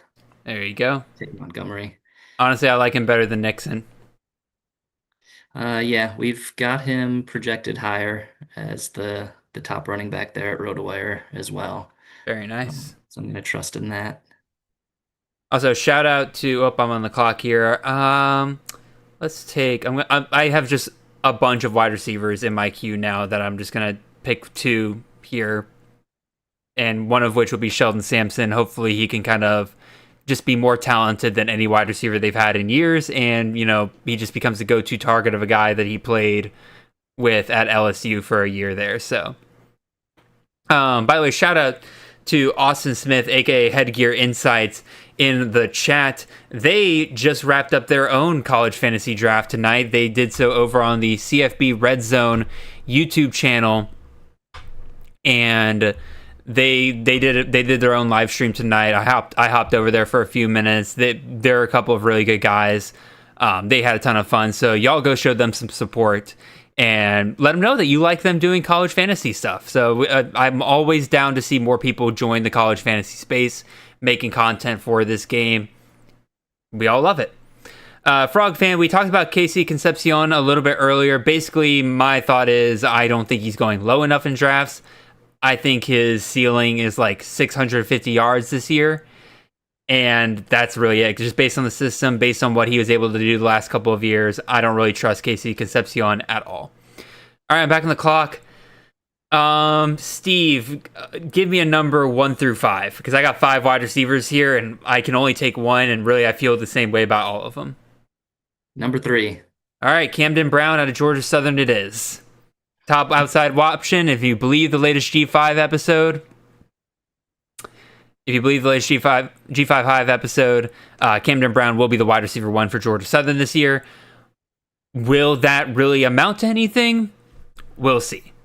But I'll take the shot here, and I'll definitely mention all of these receivers that are hanging out in my queue here as guys that I kind of like taking shots on now at the end of drafts, because we did the last 5 round wide receiver episode a couple weeks ago, and now none of those guys go in the last 5 rounds. Shocker.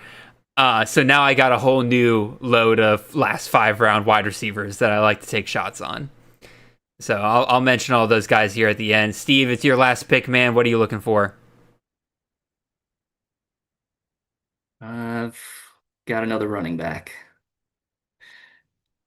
And now, Flaherty over Fagan. Interesting. Yeah. So I actually, this year at Rotowire, we're going to be working with James White, former Badger. Nice. And Super Bowl champion, and he's also an assistant coach with Illinois this year. And so I asked him, okay, which running back should I keep my eye on? And he told me Aiden Lafferty. And the look in his eye when he gave me this look and he nodded his head, and it's like he wasn't saying anything negative about Fegan or the injury or anything, but it's just from what he told me, and the look he gave me, I feel good about taking him as my last pick. Let's just put it that way.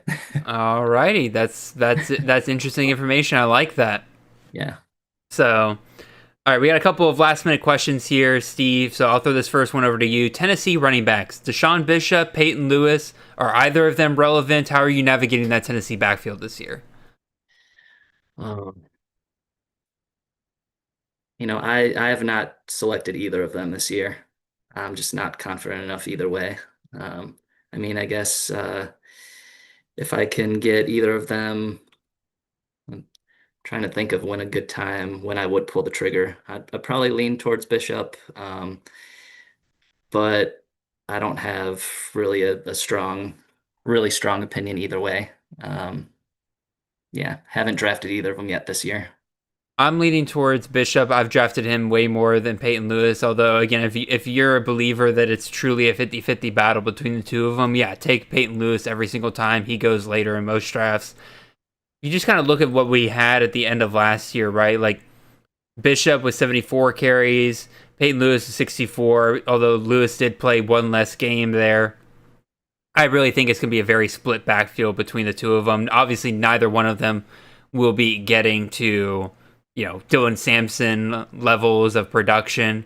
But even if you get 50% of Dylan Sampson last year, you're still looking at a pretty solid running back for CFF. So I think both are worth taking the shot on, especially if you want to play the injury game. Like if Lewis goes down or Bishop goes down, the other one's going to take off from there. So it's definitely worth kind of investing, especially later on in drafts, and hoping you're kind of right if something like that does come to fruition. Any other questions here? Frog fan says, is Katron Allen still worth drafting with Nick Singleton on Penn State too? Yeah, I would say so. Again, like we saw last year, they're willing to run the ball enough that both of those guys can be relevant. Now, I like it better in best ball than redraft, because in best ball, you don't have to guess which one pops off each week between the two of them. But I still think that, there's a shot that both of them could end up with 900,000 yards by the end of the season. So yeah, Allen's absolutely worth taking there. Same thoughts from you, Steve? I'll just say so last year for Rotowire, I wrote weekly articles about they like prize picks, best picks of the week, and I know I was on the wrong end of taking Katron Allen. The one time that I did take him, I think I took an under and he went over. So I mean, like you said, it's it's just going to be very difficult to take a guess at when he's going to break off for a big game. But overall, the final season numbers are going to look pretty good for both of them. I agree. All right, man. We finished up with the draft now. We got about 10-ish minutes to before we can go longer, obviously, but we usually go about 2 hours, 2.5 hours with this and everything. So let's start with your draft. Right, looking over your roster here at the end, do you feel prepared for the Kings Classic next week? I do. I had a couple slip ups there. I feel like I mentioned, like we talked about already, like Telly Johnson, taking him earlier than I should have. Liking that running back room, but um, being a little bit too high on the individual player there where I picked him. Um, let's see. But yeah, just in general, I feel good about especially the mix of quarterbacks, tight ends that I've got. Um, Receivers, I think there's enough there that they'll put together. Well, and I mean we're talking about a whole different game when we get to the Kings Classic too, where Yeah. we're not talking best ball anymore.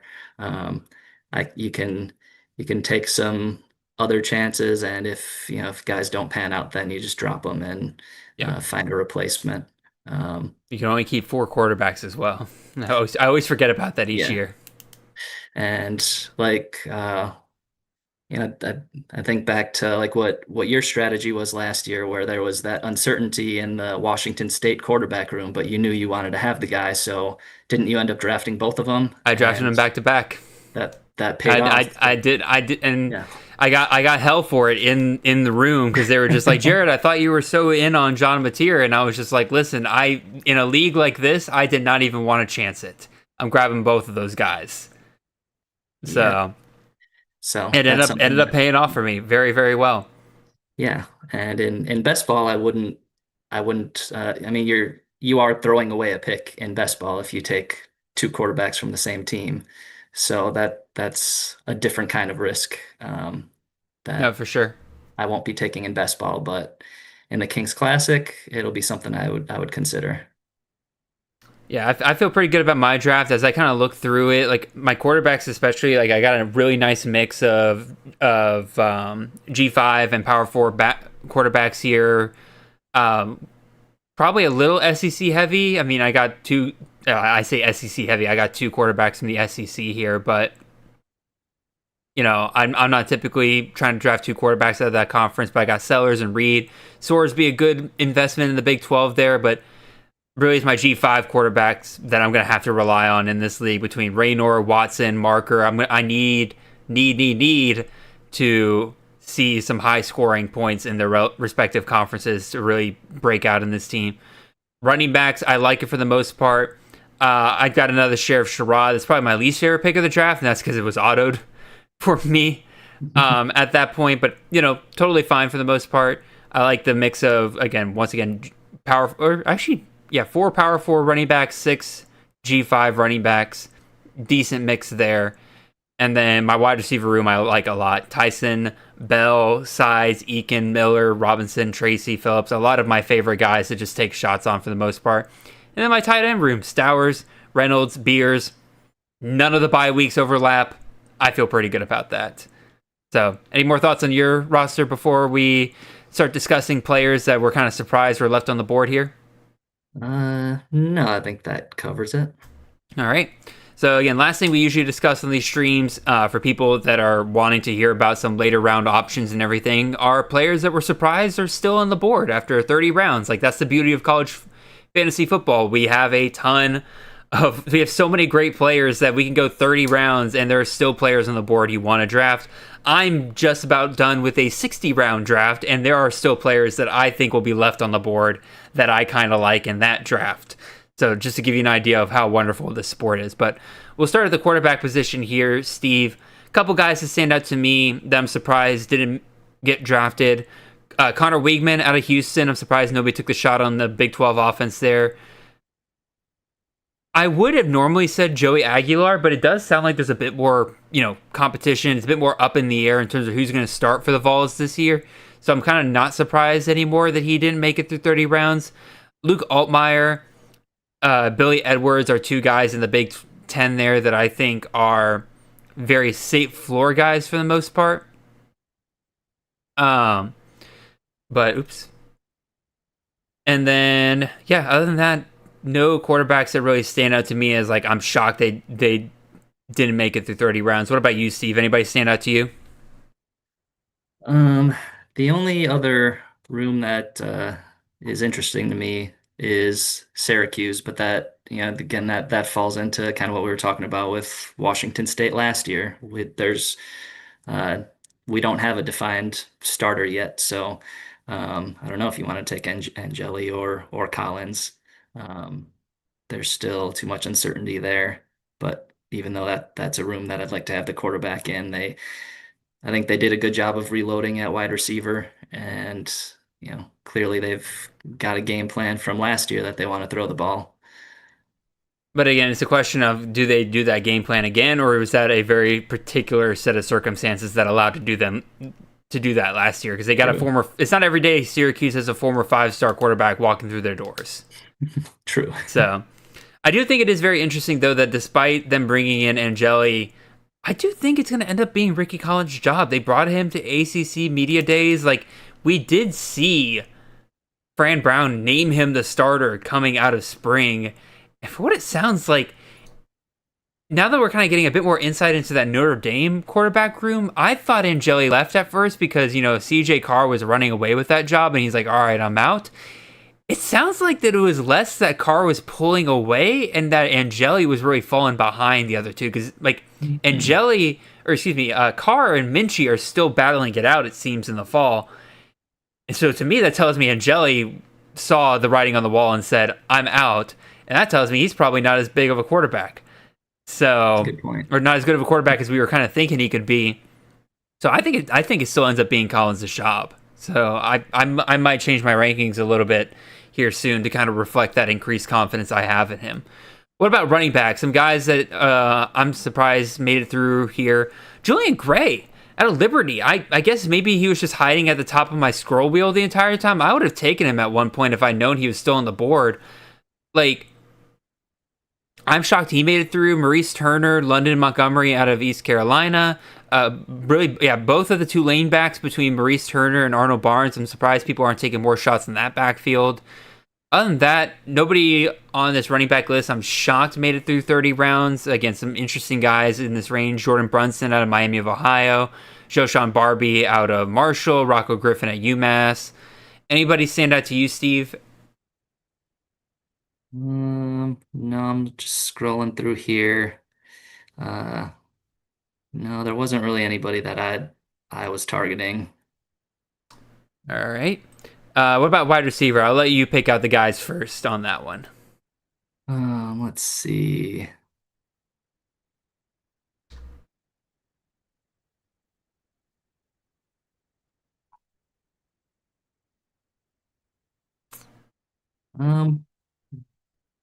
Well,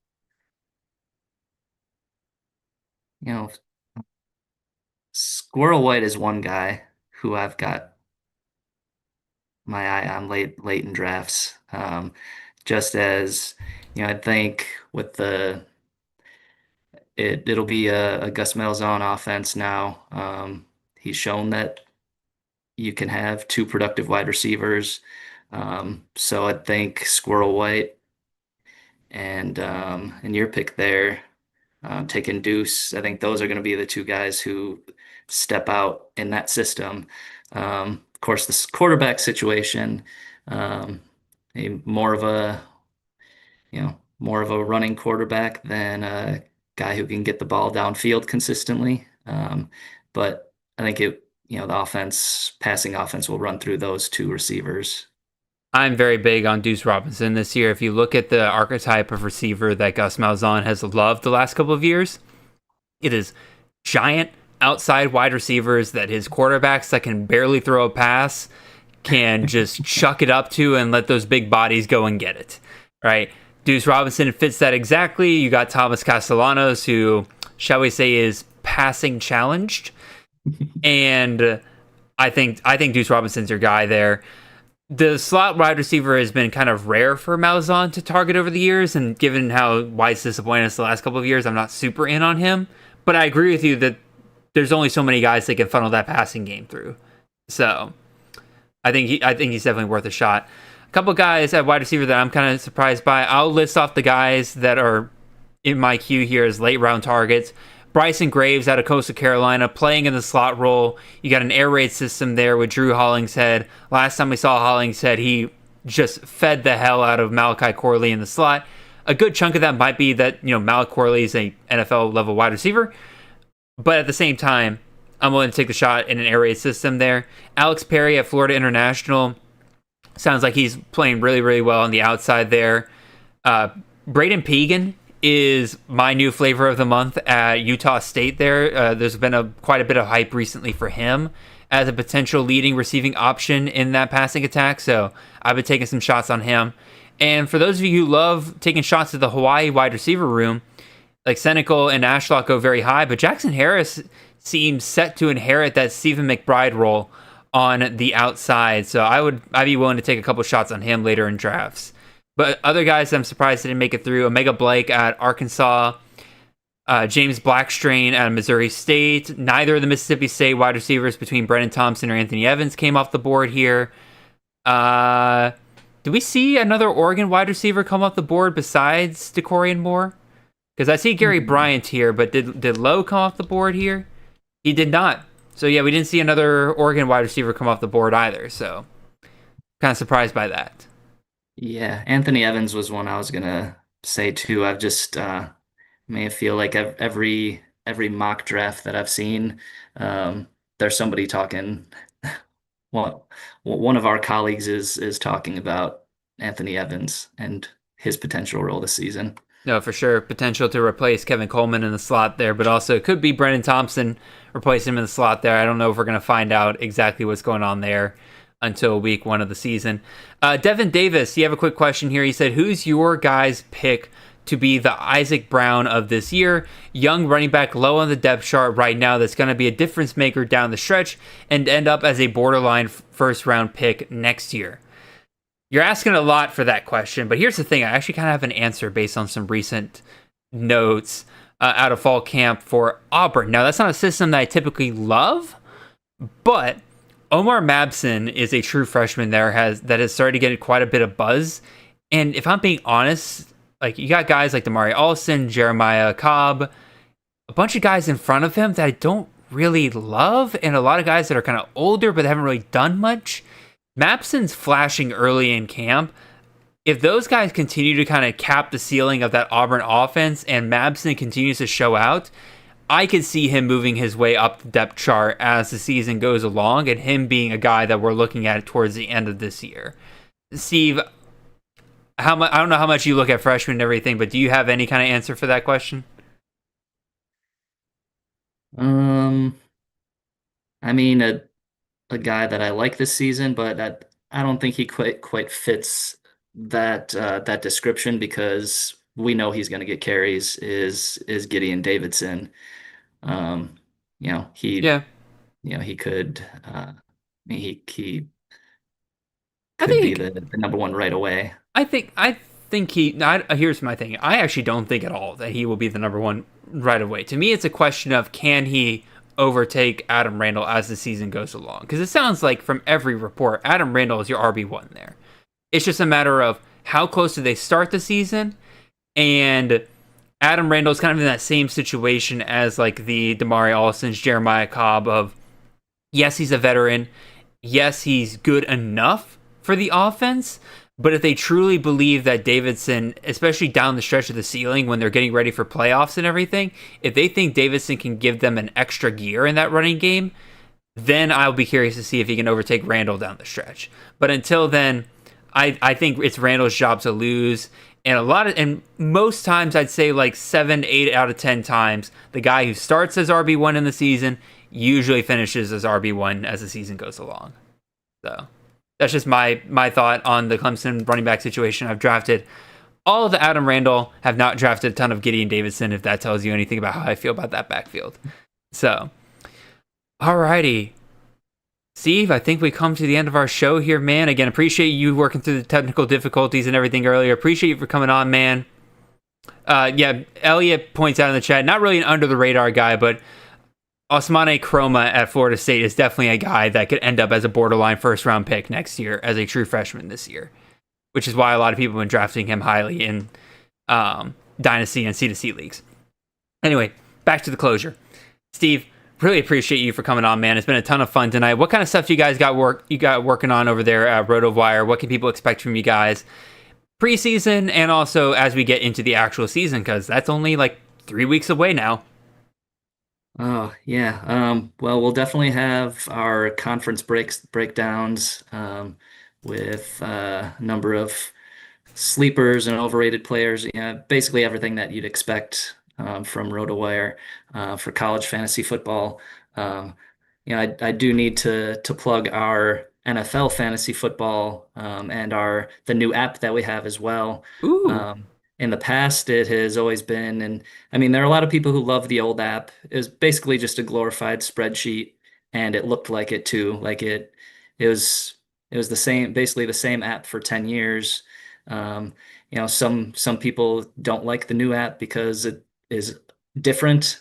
It's not what they're used to. They've been using the same thing for 10 years, but the new app is awesome with mock draft simulator. That's unlike anything else, where you could actually like build a draft plan, walks you through step by step. So it's perfect for. You got that coming for college? Hopefully in the future it'll probably be baseball next. Well, actually, depending on the timing of everything, probably baseball next, then basketball. We'll have to wait on the college football, unfortunately. Boo, Steve, I need you like in your CEO's office, like with the radio above your head from Love Actually, being like, just give college football the tool already. Yeah, like, come on, guys, this is our chance. This has not exploded yet, but it's going to, and we need to be just be ahead of the curve.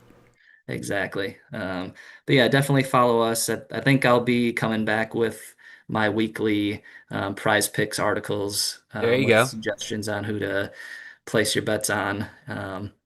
That's where a lot of my passion lies, is gambling and player props, which we do have a picks app as well that helps out with that, and we do have our projections and a lovely formula that helps you to pick out your college football prop picks, whether that's at a sports book or on like Prize Picks, Underdog. We've got integration with all those, where we're pulling in information from all those sites, like all the main sports books, all the main pick'em sites, and helping to gather that information all into one place to help you make a better pick. And if you do want to subscribe, we've got a promo, of course. Just use YouTube 15 when you get to checkout. That'll get you 15% off. There you go. And y'all go check out Steve's great work over there with Rotowire and their entire team. A lot of great guys over there. All of you guys based in Wisconsin, if I remember correctly. So yeah, the majority. We do. Our headquarters is in Madison, so a lot of us start out as interns when we're in college there, and then just goes from there. If we're lucky enough, like I was, then you get in as a full-time job. Yeah. There you go. Again, us over here at Chase and Natty. Again, we are gearing up for the regular season. We got the Crash Course series out. We're finishing that up tomorrow. I got Chris K on to discuss tight ends, kickers, and DSTs. Totally not holding K hostage to discuss those things whatsoever. Totally didn't threaten balling with my bestie's budget in order to get him onto that show. No, I'm just kidding. We had a great time. But that'll conclude our Crash Course series. Then I will be taking a week off for the Fantasy Football Expo, as much as I would love to record content and everything, I will be spending most of my time next weekend driving. And like I joked before, as much as I would love to do a live draft while I'm driving back from Ohio, it would definitely make the time go by faster. That's just not something I can do safely, obviously. So it's still up in the air of whether or not you guys will have some substitute teachers next week in terms of who is taking over CTN, or if there's just not an episode.